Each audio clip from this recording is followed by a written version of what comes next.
So I feel like I finally have all of my knots out of my head related to starting this and really going all in, making content.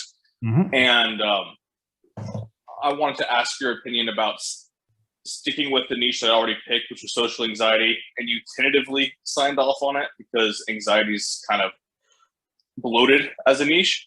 Mm-hmm. Or I'm also feeling like the niche of helping people like after infidelity, like with their partner, to like restore that. I've done a little bit of research into it. I know that it's a pretty solid niche.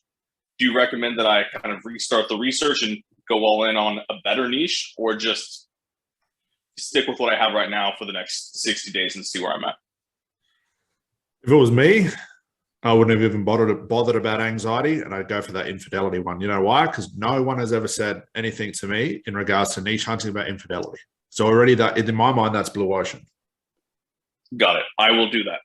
That's what I do. Make a decision either or, but go based on research, not emotion. Like I feel compared to I know. Yeah. Okay. Anxiety is just too oversaturated. It can be done, but you just got to expect there's a longer gestation period to get to the ends. But it's a big market. It's better to start off blue ocean with not a big market, and you can always move to something later. Yeah.